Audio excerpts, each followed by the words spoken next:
Assalamualaikum warahmatullahi wabarakatuh. Alhamdulillah alladzi khalaqal mauta wal hayata liyabluwakum ayyukum ahsanu amala. Asyhadu an la ilaha illallah wahdahu la syarikalah, lahul mulku wa lahul hamdu yuhyi wa yumiit wa huwa ala kulli syai'in qadir. Wa asyhadu anna Muhammadan abduhu wa rasuluhu akhrajan nas minadh dhulumati ilan nur. Qala Allah ta'ala fil Qur'anil Karim, a'udzu billahi minas syaitonir rajim. Bismillahirrahmanirrahim. Ya ayyuhalladzina amanu taqullaha wal tanzur nafsum ma qaddamat lighad wattaqullaha innallaha khabirum bima ta'malun. Wa qala aidan wal yahsal ladzina law taraku min khalfihim dzurriyyatan dhi'afan khafu 'alaihim falyattaqullah wal yaqulu qaulan sadida. Shadaqallahul azim wa shadaqa rasulul karim. Yang kita hormati bersama pimpinan cabang Muhammadiyah Karangpilang dan juga pimpinan cabang Aisyah Karangpilang serta seluruh jamaah Masjid Baitul Arqam yang dirahmati Allah. Banyak sekali nikmat yang diberikan oleh Allah kepada kita. Andaikan kita mau menghitung nikmat itu, kata Allah, in ta'uddu nikmatallahi la tuhsuha. Jika engkau hendak menghitung-hitung nikmat Allah, nikmatku, kata Allah, la tuhsuha, tidak akan pernah mampu. Baik itu nikmat yang berupa nafas keimanan, nikmat yang berupa kesehatan, dan juga nikmat yang berupa kesempatan. Untuk itu pada kesempatan yang berbahagia ini, mari kita bersyukur dan terus bersyukur atas nikmat yang begitu banyak yang diberikan oleh Allah.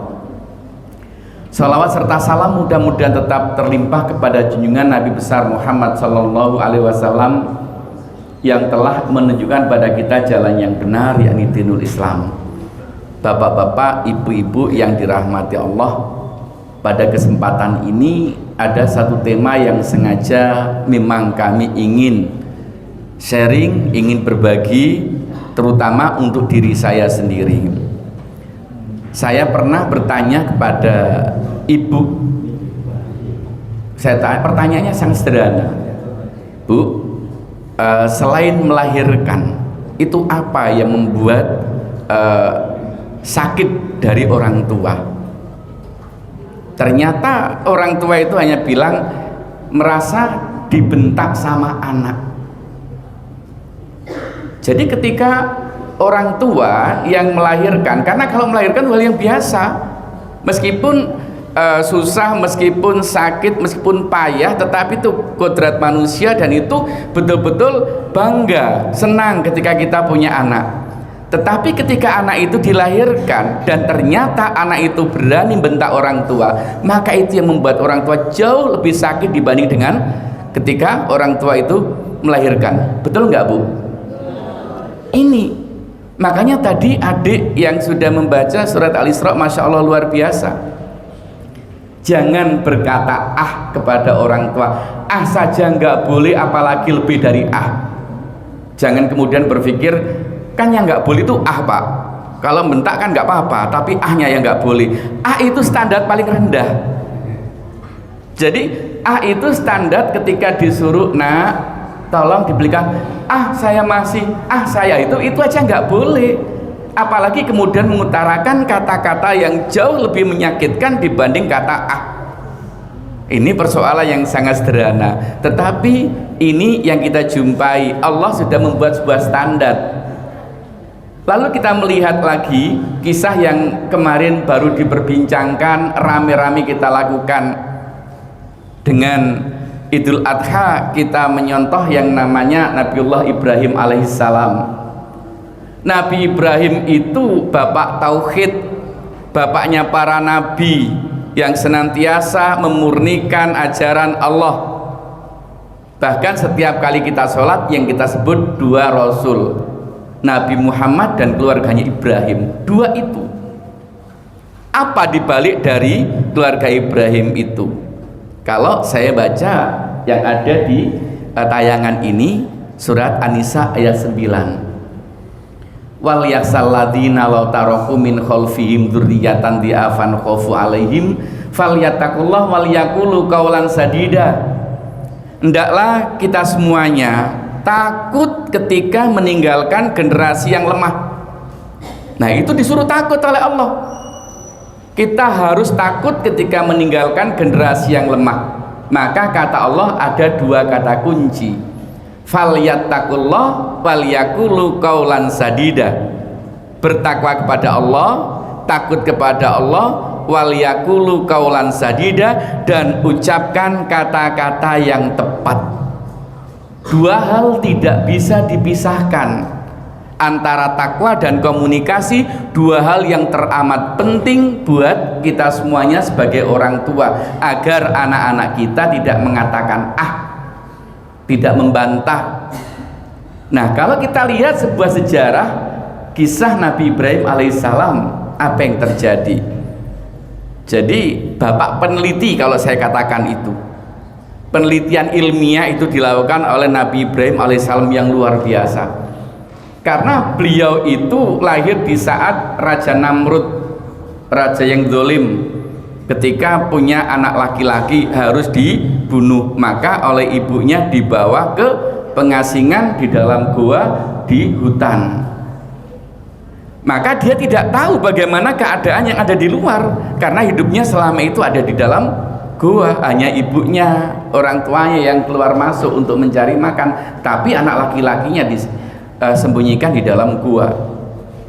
Pada suatu ketika sudah mulai berpikir, maka Ibrahim berusaha untuk mencari Tuhan. Sesungguhnya Tuhan itu yang mana? Ya, maka mencoba malam hari Ibrahim keluar. Setelah lihat bintang-bintang, ini loh Tuhan saya. Karena cahayanya terang. Ya, itu di dalam surat Al-Anfal ayat insya Allah 75 sampai 79, itu diabadikan di dalam surat Al-Anfal 75 sampai 79. Maka saya katakan ini bapak penelitian ilmiah yang luar biasa. Ketika dia bintang-bintang itu, beliau mengatakan ini Tuhan saya. Ternyata bintang-bintang itu hilang. Maka Ibrahim mengatakan, saya tidak suka yang hilang, itu bukan Tuhan kalau hilang. Akhirnya besoknya dia menemukan purnama. Ya, setelah dilihat, ini baru Tuhan saya ini, karena cahayanya lebih gede lagi. Ternyata bulan pun lenyap. Maka Ibrahim pun gak suka dengan yang namanya bulan yang menghilang itu. Akhirnya dia mencoba, pagi itu dia keluar, dan ternyata cahaya matahari jauh lebih terang. Maka setelah dilihat, ternyata matahari pun hilang. Akhirnya Ibrahim itu membuat satu simpulan, membuat konklusi. Yang menciptakan matahari, yang menciptakan bulan, yang menciptakan bintang, inilah Tuhan. Ini baru penelitian ilmiah. Setelah dia melihat semuanya hilang dan ini tidak mungkin Tuhan itu hilang, maka justru yang tidak tampak dan yang membuat semuanya itulah yang namanya Tuhan. Itu baru yang pertama. Kedua, setiap kali Ibrahim itu punya keinginan, ada komunikasi yang dilakukan, baik komunikasi secara vertikal maupun secara horizontal. Jadi Ibrahim itu punya keinginan agar memiliki putra, agar ada yang bisa melanjutkan.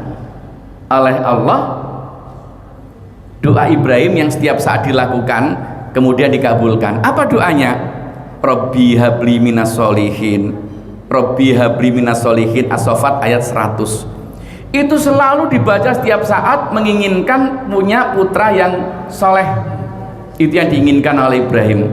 Bukan punya putra yang kaya, bukan punya putra yang ganteng, tapi punya putra yang soleh. Nah, itu permintaannya. Jadi setiap kali Ibrahim itu punya keinginan, dilakukan yang namanya dialog, komunikasi dengan Allah, minta kepada Allah. Karena hanya Allah yang bisa memberikan kita permintaan-permintaan kita. Kadang-kadang Bapak Ibu, kita itu kalau ada masalah-masalah itu kita seringkali curhatnya itu ke tetangga. Ya, ingat bahwasanya tetangga kita itu punya teman dan temannya punya kawan. Akhirnya bisa kemana-mana berita itu.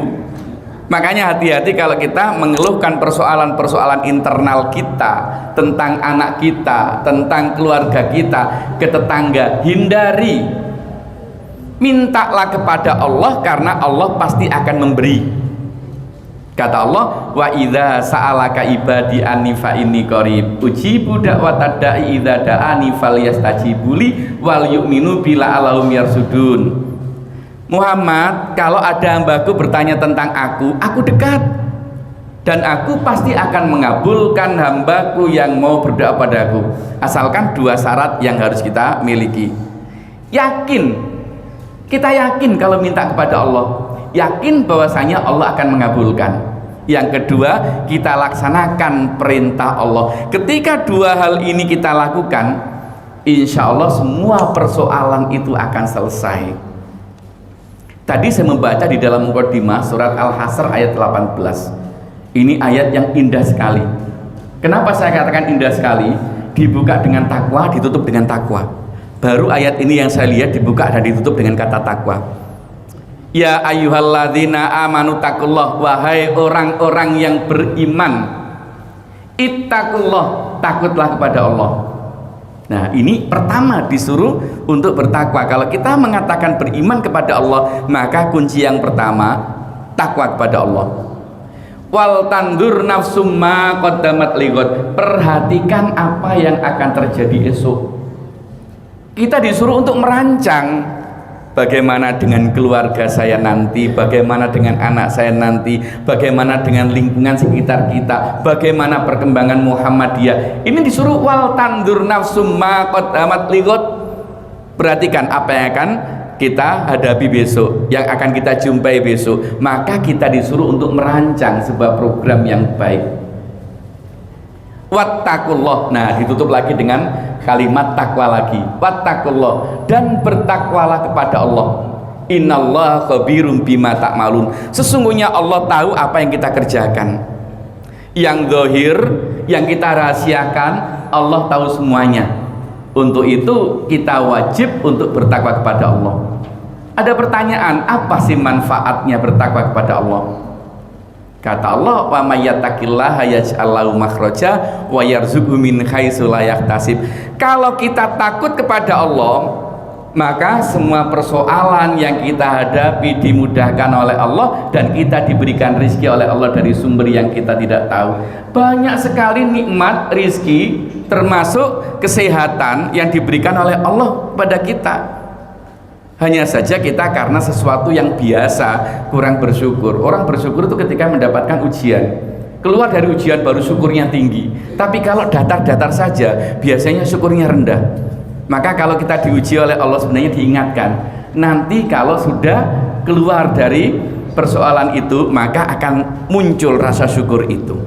Nah, di sini, nah itu yang dilakukan oleh Ibrahim. Artinya apa? Beliau itu komunikasi semuanya dengan Allah. Ternyata Ibrahim diuji yang pertama ketika punya anak di usia yang masih bayi itu loh Bu, disuruh ninggalkan di tengah padang pasir. Saya sedikit ngupas terkait dengan komunikasinya Ibrahim. Apa yang diperintahkan oleh Allah, Ibrahim nggak pernah kemudian menolak. Kenapa saya disuruh ninggalkan anak saya di tengah padang pasir? Lalu bagaimana tanggung jawab saya ya Allah? Itu kan belum ada makanan, belum ada itu. Artinya apa? Ketika kita disuruh oleh Allah, Allah sudah melengkapi semua yang dibutuhkan oleh anak-anak kita, oleh keluarga kita. Kita seringkali nggak yakin bahwasanya Allah itu sudah menyiapkan buat kita ketika kita mau berdakwah. Maka Ibrahim langsung berangkat ke Palestina. Padahal di Palestina itu ada istri keduanya loh. Saya bayangkan kalau sekarang istri pertama ditinggal ke istri kedua, kira-kira bagaimana pertanyaannya?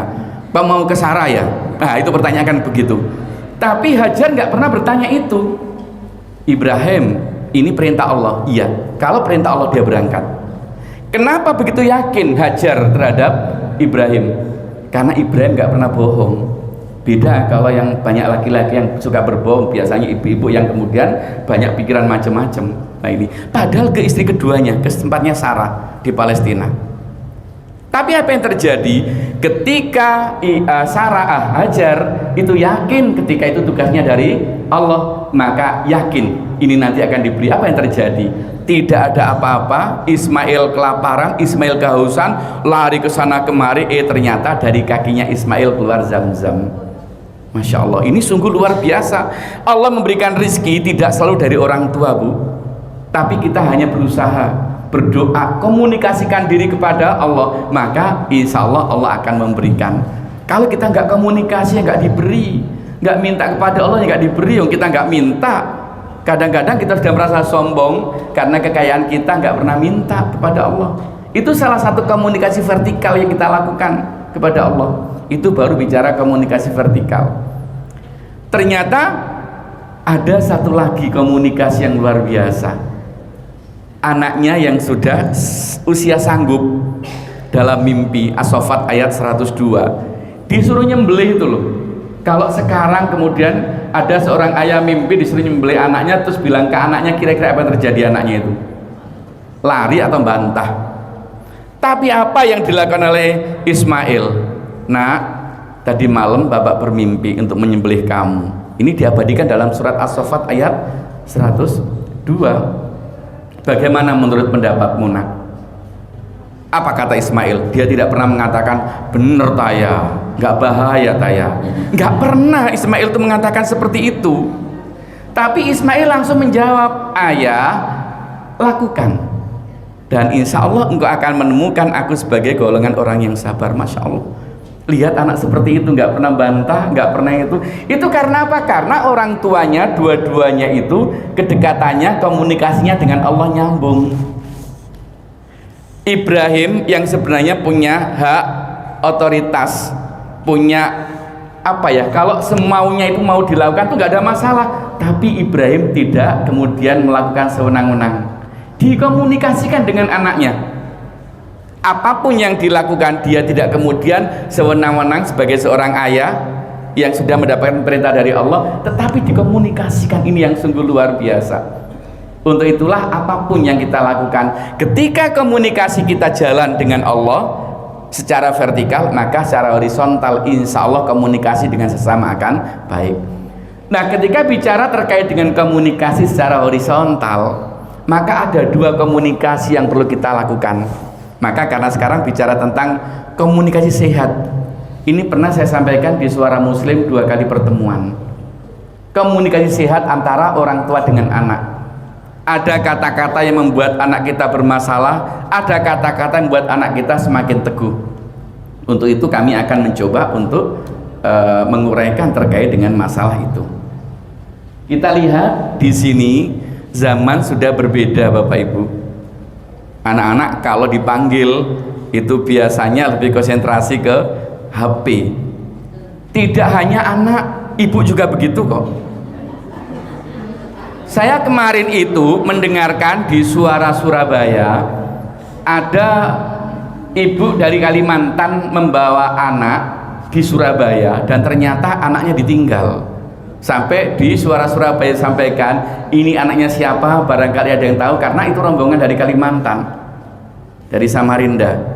Kata anak saya yang terakhir, yang nomor 4, anak saya 5, ini yang nomor 4 itu ya paling-paling ibunya main HP paling, sampai lupa anaknya gitu, sampai komentarnya.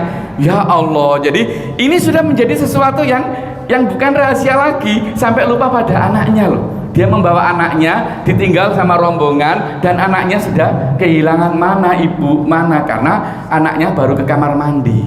Ternyata ibunya sudah berangkat dan lupa kalau anaknya ke kamar mandi. Nah, ini yang terjadi. Itu real seminggu yang lalu di Suara Surabaya ketika saya berada di kendaraan keliling. Nah, disinilah Bapak Ibu problem yang kita hadapi. Segala urusan lebih mudah, serba aplikasi digital. Tapi kayak mata pisau, di sisi lain memudahkan, di sisi lain ini akan menjadi persoalan buat kita semuanya. Dulu ketika nonton film itu butuh tempat, ada misbar, ada tempat-tempat yang harus jauh dari rumah. Sekarang nonton nggak perlu itu, Di dalam rumah seharian itu sudah penuh, di sini filmnya tinggal buka video, mau film apa sudah ada semuanya. Ini yang terjadi eranya. Kita hindari, tidak bisa. Ini sudah eranya. Kita larang, semakin mencari anak kita. Maka bagaimana menghadapi society 5.0? HP kita berikan kemanfaatan sebesar-besarnya. Untuk itulah kami akan mencoba untuk bicara terkait dengan masalah ini, ya. Nah, kita lihat dulu perkembangan anak-anak kita, Bapak Ibu, ya. Jadi ternyata anak-anak kita itu di usia inilah yang nanti harus kita bagaimana teknik kita berkomunikasi agar kita tidak salah ketika berkomunikasi. Karena di setiap jenjang, di setiap fase itu memiliki teknik komunikasi yang berbeda-beda. Ada anak usia 0 sampai 7 tahun. Secara psikologi dikatakan usia tanam. Jangan kemudian berpikir begini, Bu, anak usia 0 sampai 7 itu masih bisa dibohongi. Tidak apa-apa kita berbohong pada anak. Justru ini masa yang paling peka. Dia dibohongi, tapi kebohongan-kebohongan itu akan tersimpan dalam memori jangka panjang, tidak akan pernah hilang. Seolah-olah kita sudah masukkan di dalam harddisk semua persoalan. Suatu ketika dibutuhkan, dia akan keluar dengan sendirinya. Saya dulu pernah dibohongi sama ibuku, saya pernah diteriakin dengan kata-kata yang buruk sama ibuku, sama bapakku, semuanya akan keluar. Maka di sini disebut dengan usia tanam. Apapun yang kamu tanam di saat usia itu, maka akan kamu petik di usia ketika dia dewasa. Maka seorang psikolog mengatakan, ketika menemukan anak remaja bermasalah, selalu pertanyaannya, apa yang terjadi di usia di bawah 7 tahun, di bawah 8 tahun, yang disebut dengan golden age, masa keemasan. Di masa keemasan, kata Sayyidina Ali, perlakukan seperti raja. Jadi yang bagian baris kedua itu Sayyidina Ali yang mengatakan, perlakukan anakmu di usia 0 sampai 7 tahun seperti raja. Kok seperti raja, Pak? Ya makanannya makanan yang bergizi, ucapannya ucapan yang bergizi, yang menyehatkan, perilaku-perilaku yang ditonton oleh anak kita, perilaku-perilaku yang bagus. Karena semua persoalan yang masuk dalam diri anak itu akan disimpan dalam memori jangka panjang. Kata Allah, wallahu akhrajakum min butuni ummahatikum la ta'lamuna syai'a wa ja'ala lakumus sam'a wal absar wal afidah la'allakum tashkurun. Ketika manusia dilahirkan, la ta'lamuna syai'a, surat An-Nahl ayat 78, la ta'lamuna syai'a, tidak mengerti apa-apa. Wa ja'ala lakumus sam'a, maka diciptakan yang namanya pendengaran, wal absar penglihatan, wal afidah dan hati, perasaan, ya. Maka kata Allah, la'alakum tashkurun, supaya kamu bersyukur. Kalau kita diberikan anak, diberikan modalitas yang luar biasa banyaknya, maka ketika kita bersyukur, maka telinga ini, pendengaran akan diisi dengan suara-suara yang bagus, penglihatan akan dipertontonkan hal-hal yang bagus, hatinya pun akan diasah kepekaannya dengan kepekaan yang bagus, maka hasilnya akan bagus. Karena pintu masuknya ilmu itu lewat 3 ini, pendengaran, penglihatan, dan hati. Dalam ayat yang lain semuanya akan dimintai pertanggungjawaban, penglihatannya, pendengarannya, dan hatinya akan dimintai pertanggungjawaban oleh Allah. Untuk itu kita lihat ini masa tanam. Hati-hati di usia 0 sampai 7 tahun, karena memori ini yang tidak pernah akan hapus. Bahkan ketika kecerdasan anak berkembang di usia ini, Bapak Ibu, 80% IQ dibentuk di usia ini. Maka ketika kalau di TK masuk SD kelas 1, anak-anak kita dites IQ, ya dari sini nanti tambahannya tinggal sedikit. Di atas usia 8 tahun paling-paling cuma 20% tambahannya, tetapi terbentuk 80% itu ada di usia 0 sampai 7 tahun. Untuk itu hati-hati usia ini. Usia yang paling rawan adalah usia 0 sampai 7 tahun. Kalau kita masih senang dengan masih punya anak-anak kecil, cium, peluk, sayang. Karena apa? Suatu ketika anak kita itu akan sudah lebih dewasa lagi, nggak bisa dipeluk, nggak bisa dicium. Maka saya itu sekarang senang sekali di usia 56 saya masih punya anak usia 5 tahun. Jadi usia 50 tahun Pak, saya ditambah 1 lagi. Makanya yang lainnya hilang satu persatu. Yang satu dibawa suaminya, yang satu saya ajak masuk kuliah semester 6, yang nomor 3 ada di Gontor, yang nomor 4 besok mau ke Al-Islah Lamongan. 4 hilang semuanya, nanti tinggal satu yang kecil. Mumpung masih bisa dicium, dipeluk, saya habiskan sehabis-habisnya untuk saya peluk, saya cium. Nanti kalau kelas 3 SD dia udah malu untuk dicium sama orang tua. Maka begitu yang kita lakukan, karena itu usia-usia untuk penanaman kasih sayang. Jangan kita asik main HP, sama-sama asik, akhirnya dengan anak tidak ada komunikasi secara nonverbal. Senyum nggak ada, sentuhan kasih sayang hilang. Karena apa? Karena kita asik dengan yang namanya HP itu. Maka ini yang perlu diperhatikan. Nah, usia 8 sampai 12 tahun ini namanya usia model. Anak sudah mulai niru, Bu, Bapak. Saya pingin seperti siapa misalnya, Andik Firmansyah, pingin seperti pemain Persibaya tadi malam menang 3-2 misalnya, seperti itulah. Ada keinginan-keinginan untuk bisa meniru orang lain. Siapa yang menjadi figur? Kalau orang tua nggak bisa jadi figur, gurunya nggak jadi figur, di jalanan anak kita akan niru. Dan jangan salahkan ketika kita tidak bisa menjadi figur, kemudian anak kita niru orang lain, karena kita terlalu sibuk dengan urusan sendiri. Maka ketika anak kita melakukan perilaku-perilaku yang salah, sebenarnya dia pernah mendengar, dia pernah melihat, dan hatinya juga sudah banyak problem yang dia hadapi. Untuk itu kita harus jaga betul. Maka kata Sayyidina Ali, perlakukan anak kita di usia itu seperti tawanan perang. Kok tawanan perang? Iya, ada aturan buat anak kita. Ini harus dilakukan, ini yang tidak boleh. Ada standar, entah itu komunikasi, perilaku, ada standar kita ngobrol dengan anak-anak kita. Tidak kita biarkan liar anak-anak kita. Karena suatu ketika anak kita disuruh bebas, maka suatu ketika anak kita akan membenci kebebasan itu. Ini gara-gara orang tua tidak memberikan aturan buat saya. Tidak ada aturan mana yang boleh, mana yang tidak. Maka ini akibatnya saya sekarang tidak bisa dikendalikan. Suatu ketika dia akan membenci kebebasan ketika anak-anak kita tidak dibuat aturan. Ini kata Sayyidina Ali. Baru ketika masuk di usia 13 sampai 18 ini usia sosial. Anak sudah mengenal lawan jenis. Disinilah ledakan terjadi. Kita baru tahu anak kita, loh kok seperti ini. Itu karena proses. Jangan kemudian disalahkan di usia besar ini saja, tapi ada proses yang terputus sehingga anak kita mengalami problema yang luar biasa. Maka kata Sayyidina Ali, perlakukan anak usia 13 sampai 18 seperti teman. Kenapa? Disinilah mengalami perubahan. Anak yang perempuan sudah mulai dewasa, sudah datang bulan. Kalau dia tidak dekat dengan orang tua, nggak bisa cerita. Dia akan cerita ke orang lain. Ya, kalau orang lain responnya dengan positif, kalau enggak jadi masalah lagi. Maka di usia ini kata Sayyidina Ali, perlakukan anak kita seperti teman, seperti sahabat. Dia curhat kepada orang tua.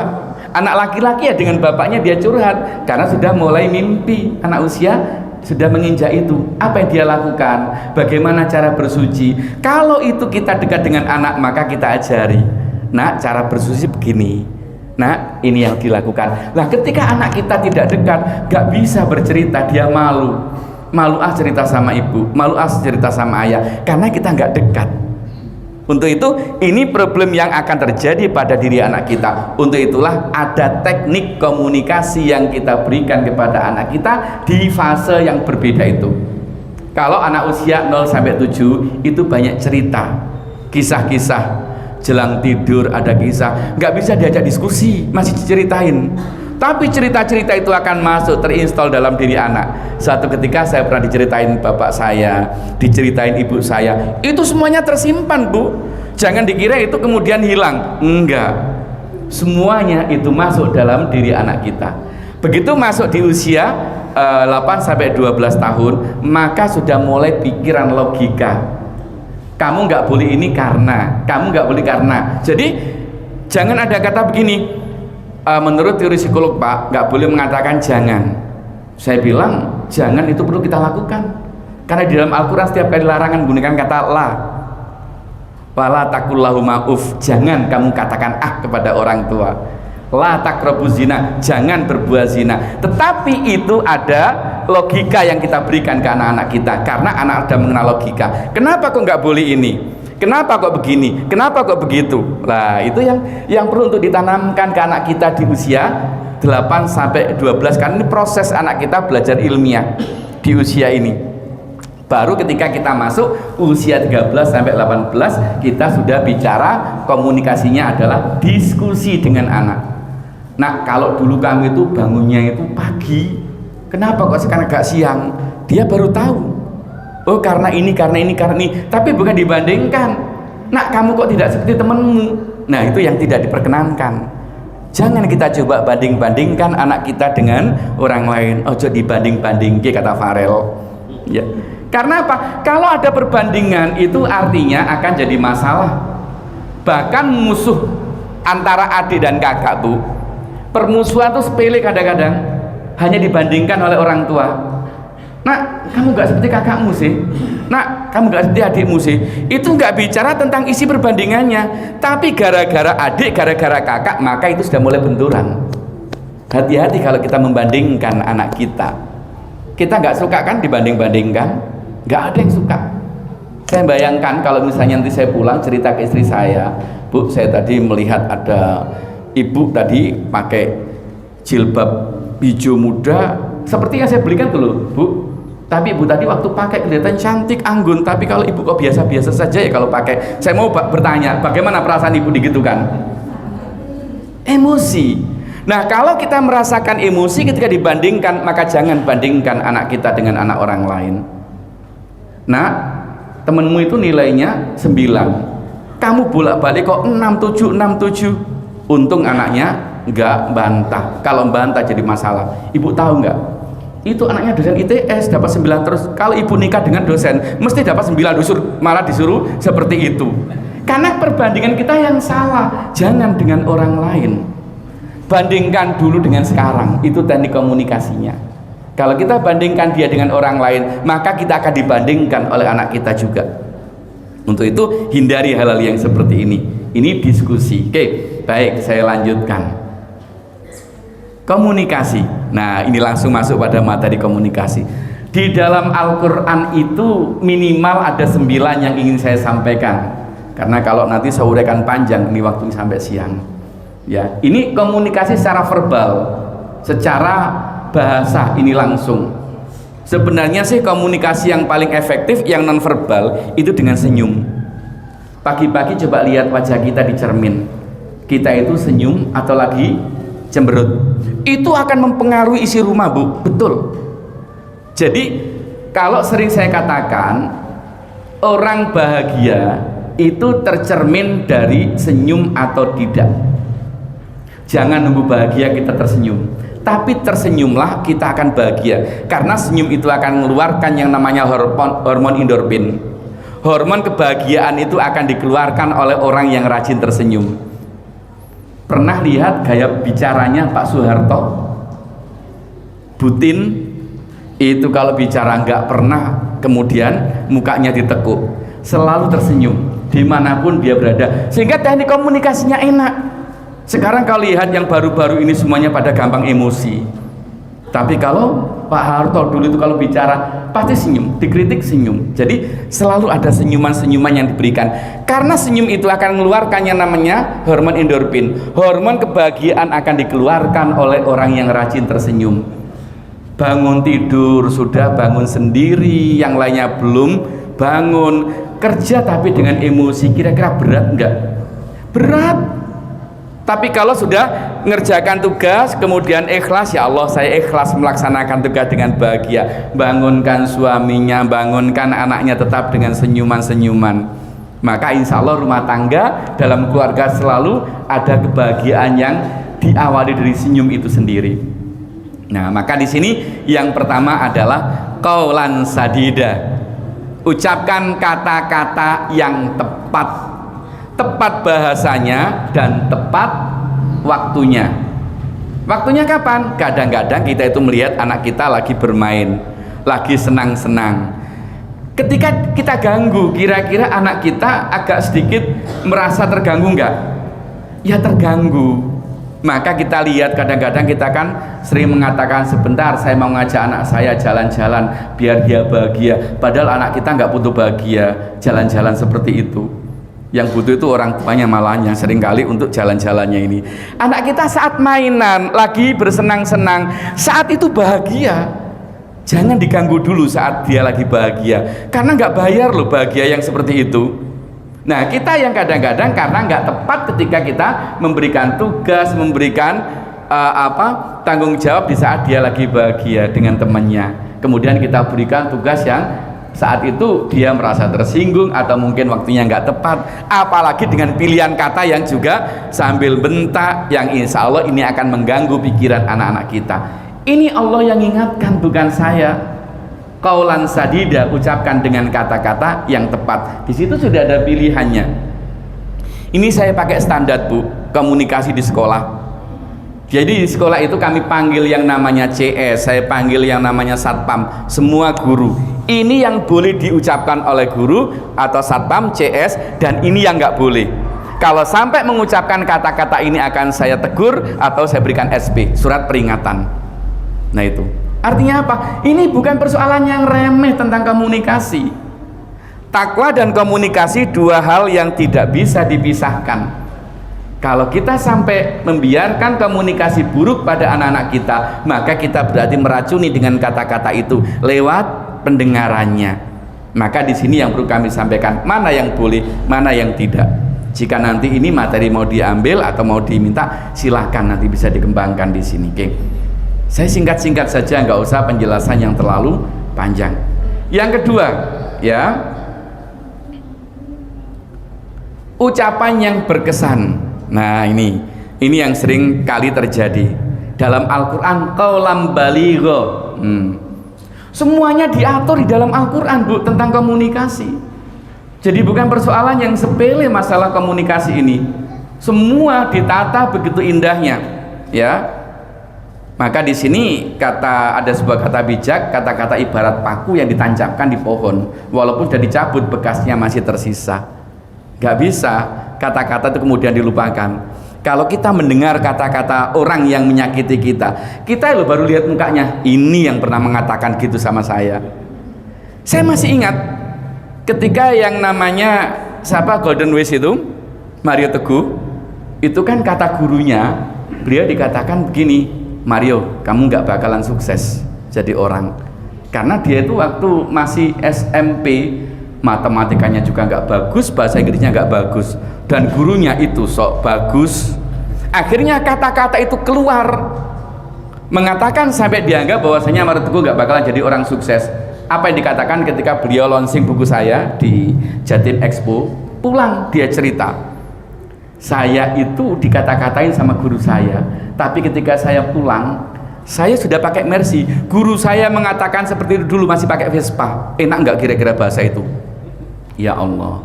Artinya apa? Saya sering katakan ke guru-guru, anak-anak kita itu unik. Jangan kita itu merasa hebat, jangan kita merasa sombong, jangan merasa kita pinter.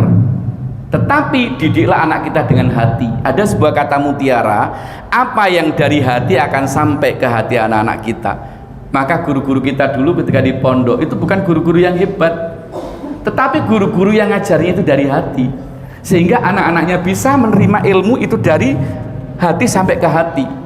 Kalau kita mengandalkan yang namanya sarjana, S1, S2, S3 dengan kesombongan ilmu kita, maka dari mulut hanya sampai di telinga anak-anak kita. Untuk itu hati-hati, saya sering sampaikan kepada guru-guru ketika memberikan pembinaan dimanapun berada, hati-hati, karena apa yang dari hati sampai ke hati anak kita. Orang tua pun begitu, ketika kita didik anak kita dari hati sampai ke hati anak-anak kita. Tapi kalau kita didiknya dengan emosi, maka emosi yang akan muncul. Kalau kita akan merasa bisa untuk mendidik tanpa campur tangan Allah, maka hanya sampai di telinga anak-anak kita. Maka sekali lagi kita harus bersandar kepada kekuatan Allah dan kekuatan hati kita. Insya Allah itu yang akan menjadikan anak-anak kita sehat di dalam berkomunikasi kita dan membawa anak-anak kita menjadi anak-anak yang luar biasa ke depannya nanti. Pernah dengar Andi F. Noya? Ini sering saya ceritakan.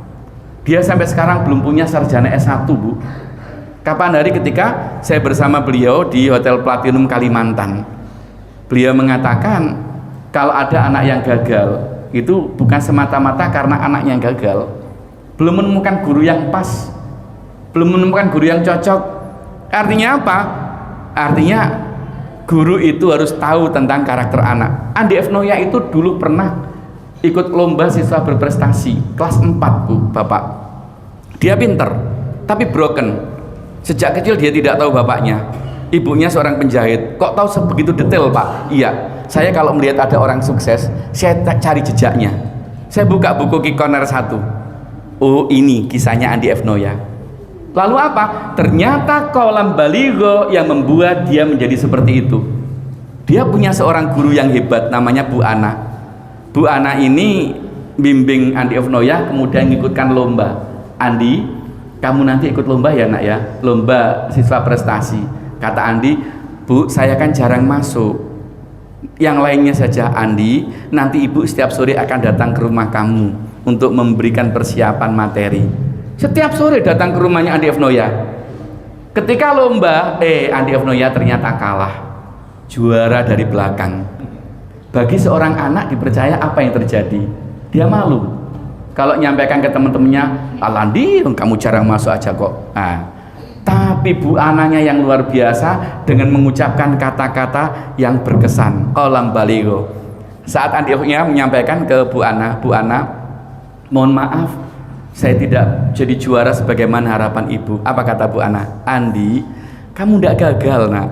Dengan kepandaianmu menulis kamu akan jadi wartawan yang sukses. Bayangkan seorang guru yang begitu pengendalian emosi luar biasa. Kadang-kadang itu yang sering saya sampaikan juga kepada guru-guru. Jangan hanya berharap anak kita pinter, tapi berikan yang terbaik, doakan yang terbaik, anak kita akan baik. Tapi kalau kita berharap anaknya pinter tapi cara kita tidak dari hati, doa kita tidak dari hati, mana mungkin anak kita berubah. Maka berikan yang terbaik, sajikan yang terbaik, insya Allah hasilnya baik. Bukan hanya harapan-harapan saja, doakan yang terbaik, hasilnya akan baik. Ya Allah, kalau misalnya Bu Ana kemudian mengatakan, Alandi, makanya kamu harus masuk. Kalau kamu masuk setiap hari kamu akan juara. Ini karena kamu jarang masuk. Apa yang terjadi dalam diri Andi? Mungkin shock. Tapi karena Bu Ana kayak menyirami Andi F. Noya di siang hari dengan air yang dingin. Andi, kamu gak gagal nak. Dengan kepandaian menulis kamu akan jadi wartawan yang sukses. Itu dikatakan oleh Bu Ana. Akhirnya Qalam Baligho itu menancap pada diri Andi F. Noya. Aku akan sukses kalau aku jadi wartawan. Itu terbawa sejak kelas 4 SD. Makanya sekarang itu kurikulumnya diubah Bapak Ibu. Jangan kita bantah dulu tentang perubahan kurikulum. Dulu memang sudah kami sampaikan ketika desain pendidikan karakter, saya buat konsep ke Pak Bambang Sudibyo. Kemudian Pak Bambang Sudibyo tahun 2009 itu memberikan surat ke saya, silakan dicoba Pak. Alhamdulillah tahun 2010 diterapkan di Indonesia, dibedah buku yang saya tulis dengan Pak Nuh ketika menterinya ganti. Nah, satu persoalan yang kurikulum ini, saya dulu paling nggak suka dengan adanya ujian nasional. Saya tentang ujian nasional. Saya sampaikan, ujian nasional itu hanya akan melahirkan kebohongan-kebohongan terstruktur. Bagaimana? Semuanya sudah pada pingin hasilnya bagus. Kepala sekolah pingin bagus, orang tuanya pingin bagus, anaknya pingin bagus. Cara apapun akan dilakukan sehingga anak yang baru tahapan SD sudah dilatih untuk kebohongan-kebohongan terstruktur. Maka ketika kami mendapat beasiswa di Melbourne itu 1 bulan, saya lihat di sana loh nggak ada ujian nasional. Saya cerita ke direktorat, loh Bu, nggak ada kan ujian nasional. Yang ada apa? Setiap anak berpotensi, setiap anak punya potensi yang berbeda, unik.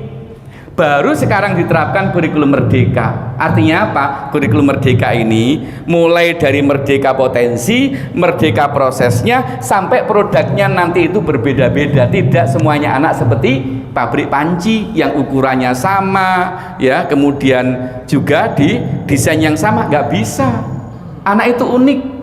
Makanya kemudian di materi berikutnya ketika nanti kita bicara tentang desain anak-anak kita, anak itu produk sukses. Nggak ada anak gagal. Yang membuat gagal anak kita ya kita sendiri, bukan anak kita, bukan Allah, tetapi diri kita sendiri yang tidak bisa menjaga dengan baik. Itu ada semuanya, ayatnya ada. Kalau kita bicara tentang anak itu masya Allah panjang sampai kurikulumnya. Jadi saya membuat yang namanya prophetic parenting. Bagaimana desain anak kita menurut Rasulullah, menurut Al-Quran, itu ada sampai 10 seri. Belum nanti kurikulumnya. Bagaimana kisah-kisah keteladanan yang ditunjukkan oleh para Rasul itu sendiri. Nah ini, oke, kita kembali ke sini. Jadi kata-kata berkesan Bu, ini yang harus kita jaga. Jangan asal kita bicara, nak kamu nakal, nak kamu bodoh, nak kamu sulit diatur. Ini loh sudah ada kata-kata yang di bawah itu. Mana yang boleh, mana yang enggak. Ini harus kami berikan kepada teman-teman di sekolah. Ini wajib, karena standar komunikasi harus kita miliki. Bukan hanya standar materi, tapi standar komunikasi itu harus kita miliki. Saya lanjutkan. Nah, ibarat seperti ini. Jadi kaki-kaki meja itu patah ketika kalimat-kalimat yang jelek yang keluar dari mulut kita, apalagi mulut dari orang tua, ibu terutama. Kata-kata ibu itu doa. Makanya kalau kita melihat anak-anak kita bermasalah Bu, kita ridho. Jangan kemudian ditambahi lagi, ditumpangi dengan kata-kata yang buruk untuk anak-anak kita. Maka semakin kuat kenakalan apa yang tidak kita suka karena ucapan kita. Kata Rasulullah, ridhallahi fi ridhal walidaini wa sukhtullahi fi sukhtil walidain. Keridhaan Allah terletak pada keridhaan kedua orang tua, dan kemurkaan Allah terletak pada kemurkaan kedua orang tua. Ketika kita diuji oleh Allah dengan anak kita yang kadang-kadang tidak sesuai dengan harapan kita, ya kita sampaikan kepada Allah, ya Allah aku ridho, aku rela, dan mohon ya untuk diubah menjadi yang terbaik sesuai dengan harapanku. Jangan tambahi, ditumpangi dengan kamu anak durhaka, keluar dari rumah, keluar sungguhan. Karena apa? Karena ridho Allah itu sesuai dengan ridhonya kedua orang tua. Kalau orang tua nggak ridho terhadap perilaku anak kita, ya Allah juga nggak ridho.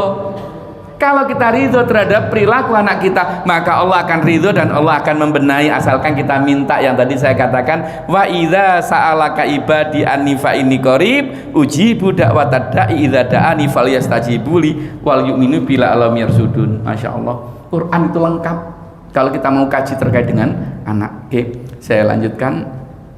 Nah, yang ketiga, ucapan yang menyenangkan di dalam Al-Quran disebut dengan qaulam maisura. Itu surat Al-Isra ayat 28, ada semuanya.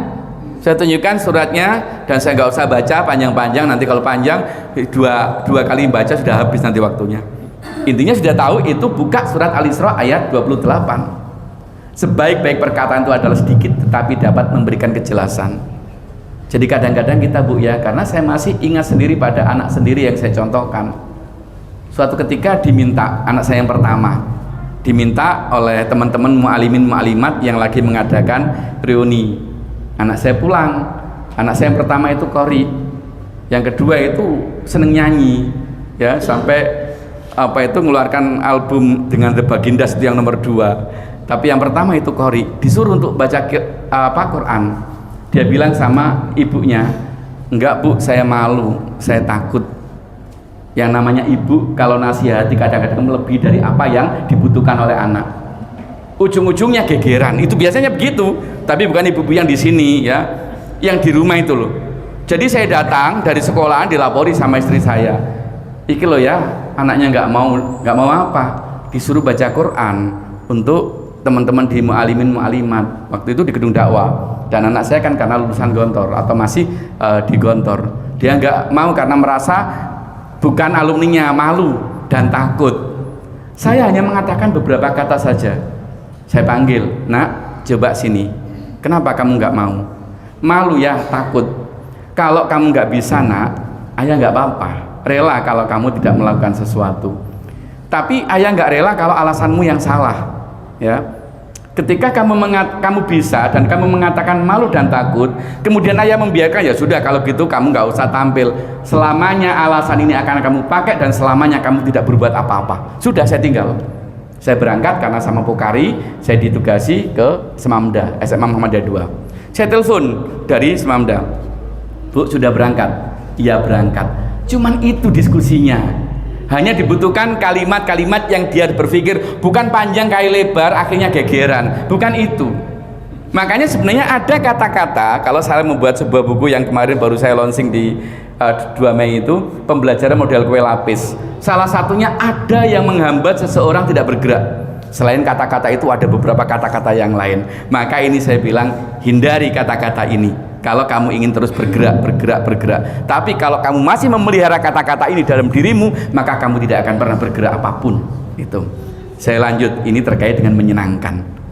Maka kalau kita bicara dengan anak-anak kita, termasuk guru, berikan kata-kata yang menyenangkan, bukan kata-kata yang mengancam. Karena ancaman-ancaman buat anak-anak kita itu enggak begitu berlaku. Tetapi kalimat-kalimat yang menyenangkan inilah yang akan selalu menginspirasi buat anak-anak kita. Oke, saya lanjutkan untuk yang keempat. Qaulan sabitan, ucapkan kata-kata yang meneguhkan. Lihat surat Ibrahim ayat 27. Apa artinya meneguhkan? Meneguhkan itu menguatkan, meyakinkan, mengiyakan, membuat anak kita semangat. Itu adalah meneguhkan. Kalau misalnya anak kita punya keinginan, Bu, Pak, saya ingin menjadi dokter, suatu ketika nanti saya ingin. Nah, kadang-kadang orang tua yang merasa dirinya nggak mampu, pinginnya berkaca diri, tapi salah dalam ucapan. Nah, kamu itu anaknya siapa sih? Sampai lupa anaknya sendiri ditanya. Oh, dia itu jelas-jelas anaknya itu ditanya, kamu itu anaknya siapa? Nggak usah tinggi-tinggi pikiran kamu. Kamu lulus SMA itu loh, bapak ibu sudah seneng. Itu kesalahan orang tua sendiri. Betapa banyak anak yang tadinya makan singkong, ternyata sekarang menjadi orang-orang hebat. Faisal Tanjung. Kita lihat banyak anak-anak panti asuhan kemudian jadi doktor. Karena apa? Karena Allah itu yang maha kaya, dan doa orang tua itu yang sungguh luar biasa. Kita nggak bisa mengatakan kamu anaknya siapa, nak jangan muluk-muluk. Itu adalah racun dari orang tua sendiri untuk anak kita tidak bisa sukses. Makanya itu namanya komunikasi yang tidak sehat. Kalau kita ingin komunikasi sehat, setiap kali keinginan anak yang bagus, maka kita hanya menyampaikan, mudah-mudahan nak ya keinginan kamu tercapai. Bapak, Ibu insya Allah akan mendoakan, mudah-mudahan itu akan tercapai semuanya. Saya nggak membayangkan kalau saya juga bisa berdiri di sini, keliling kemana-mana. Ibu saya di rumah jualan pecel saja, ya ini coba, ini kok ada agak habis, bisa dibantu ya? Sebentar. Nah, saya khawatir nanti habis di tengah jalan.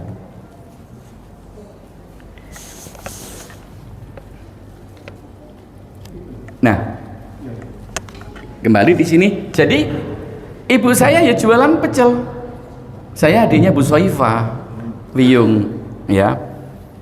Jadi dua semuanya selesai. Bapak itu hanya bagian azan di masjid, tapi bukan hanya bagian, doanya yang setiap saat membangunkan orang-orang sholat, dan lebih dulu dibanding dengan yang lain, itu jauh lebih mahal daripada harta yang dia miliki. Makanya ini kekuatan doa, bukan kekuatan harta.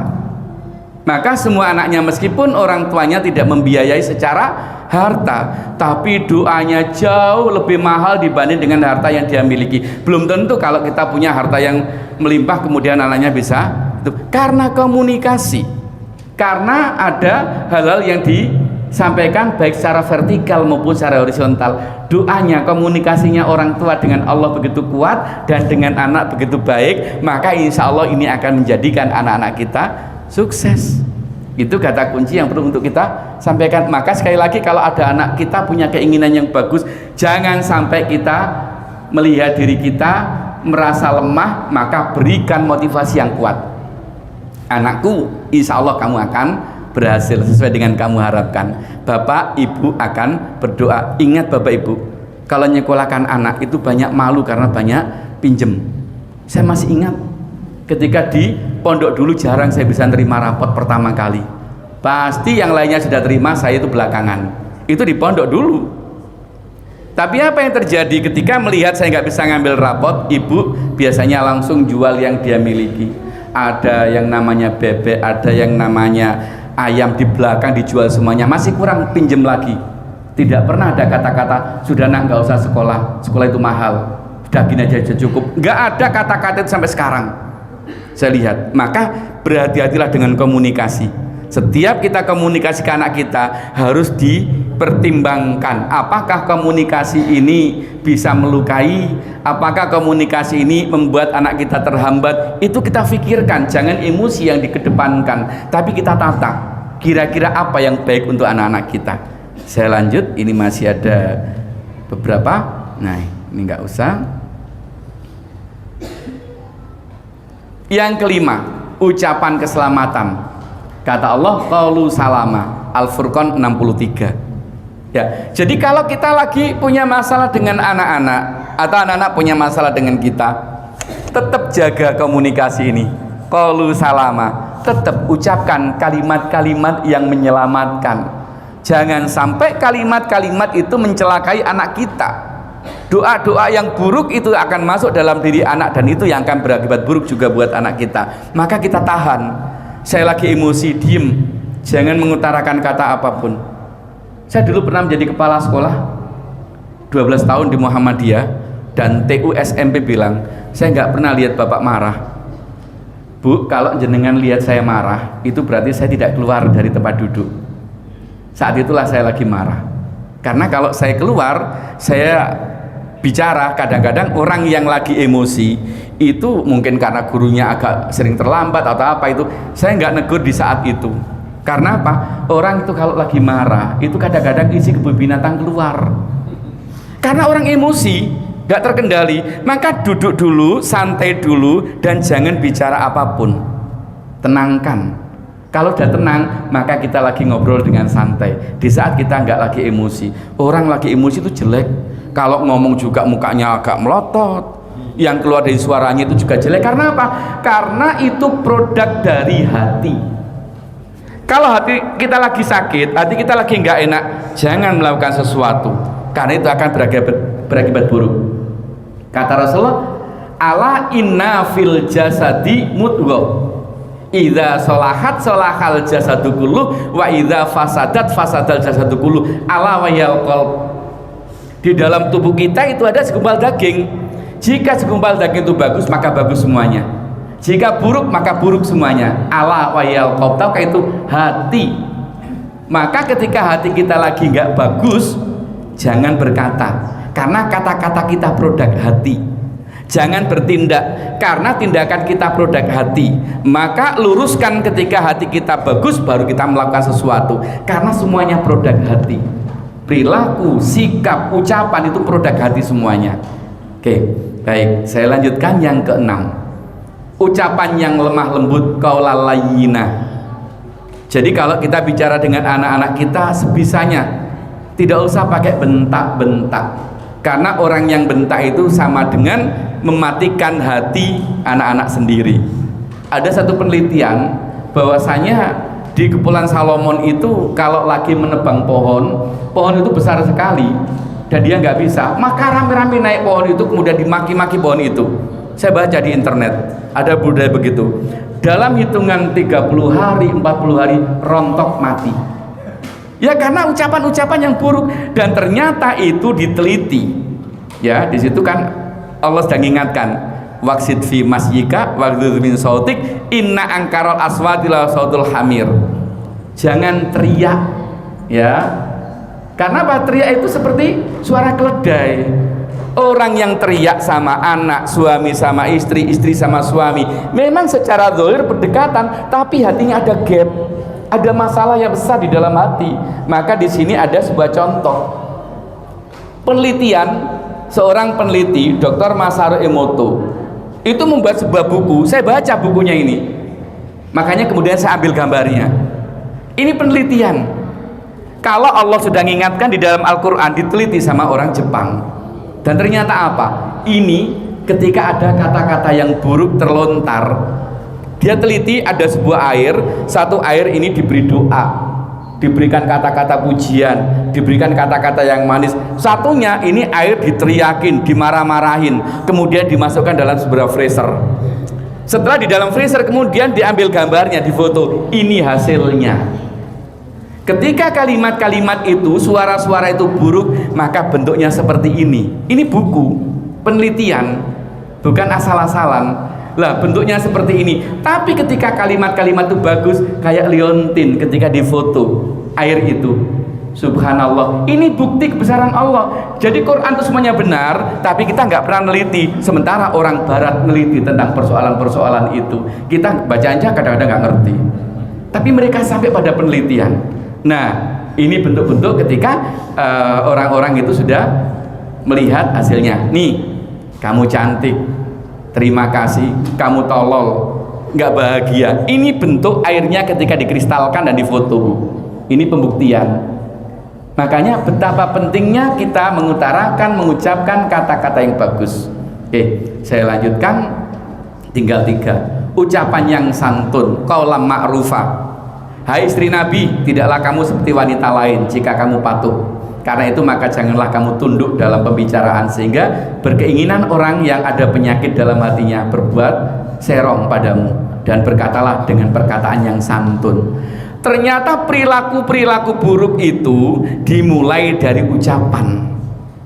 Orang itu kalau punya keinginan yang berbuat serong, biasanya kan ada sindiran-sindiran yang gak karuan. Ini sudah diingatkan sama Allah. Hati-hati kalau ada orang yang sudah mulai menggunakan kata-kata sindiran yang buruk, itu akibatnya akan ada masalah yang buruk. Apalagi dengan fisik yang kemudian menunduk. Ini untuk Rasulullah, tapi sebenarnya bukan untuk istri Rasul. Untuk kita semua yang mendambakan seperti menjadi seorang istri Rasul, menjaga kehormatan dengan busana, dengan sikap, dengan tutur kata, itu ditunjukkan semuanya. Maka qaula ma'rufa itu ucapkan kata-kata yang santun. Oke, nanti kalau dipanjangkan nanti malah nggak habis ya, belum ada dialog. Yang 8 tinggal 2 ya. Ucapan yang memuliakan, qaulan karima, muliakan anak-anak kita. Meskipun anak kita itu hitam, jangan dipanggil ya dengan julukan hitam. Saya itu di daerah saya itu ada guru yang badannya hitam, lah julukannya kok teyeng gitu loh. Ya itu saya bilang, ya Allah, siapa ya yang julukin ini ya? Coba hindari kalimat-kalimat yang buruk sama orang lain ya. Karena apa? Karena julukan-julukan itu bisa melukai. Maka jangan coba kita buat panggilan anak kita meskipun itu lucu-lucuan. Coba diperhatikan, cucu kita mungkin lucu karena badannya gendut, subur, ndut. Nanti kalau udah besar bu, kalau itu perempuan dipanggil ndut, maka dia akan malu. Sekarang tambah badan aja perempuan, aduh kok tambah 70 kilo, itu saya bingung lagi. Kalau bapak sih nggak ada masalah, 70, 80 nggak ada masalah. Makanya hati-hati kalau juluki anak kita, karena di usia yang paling kecil itu akan terinstall di alam bawah sadar. Jangan berikan julukan-julukan yang jelek buat anak-anak kita, nanti akan terbawa. Ya, ini semuanya sudah harus paham terkait dengan komunikasi itu. Jika ini kita jaga, masya Allah, itu indah sekali. Oke. Dan yang terakhir, ya ini kata-kata ajaib. Tolong, terima kasih, maaf biasakan. Untuk anak-anak kita, untuk orang lain. Ini persoalan sepele loh, tapi itu menghargai dengan qaulan karimah, memuliakan anak kita. Nak, tolong nak, bukan hanya ambilkan itu tidak memuliakan. Kata-kata memuliakan dengan 3 kalimat sakti ini, tolong, terima kasih, dan maaf, itu akan menjadi kalimat-kalimat yang memuliakan buat anak-anak kita. Terakhir, ucapkan kata-kata berbobot. Dalam Al-Quran disebut dengan qaulan sakila, Al-Muzammil ayat 5. Dan standarnya seseorang itu dari ucapan loh Bapak Ibu. Saya lihat di bawah ini, orang bawah biasanya suka membicarakan orang. Jadi lihat orang itu bukan kaya dan miskinnya. Kalau kita melihat orang berpendidikan dan tidak, itu dari teknik komunikasinya. Baru keluar pakai daster, kemudian belanja, sudah ngobrolin tetangga, itu orang yang baik apa tidak? Ya, dari situ sudah kelihatan. Maka hati-hati, kita nggak usah ngomongin orang lain. Yuk kita jaga keluarga kita semuanya, karena kita tidak menjadi baik kok kalau kita ceritakan keburukan orang lain. Justru itu mencerminkan kalau kita buruk. Maka hati-hati, meskipun seolah-olah kita baik, tapi enggak sama sekali. Kalau sampai kita berbicara tentang orang lain, keburukan orang lain, maka itu adalah keburukan kita. Kalau orang yang standar biasa-biasa saja, ya orang menengah suka berbicara peristiwa. Ada gempa, ada TV, ada ceritanya apa, karena nggak bahas orang lain, bahas peristiwa-peristiwa yang dialami.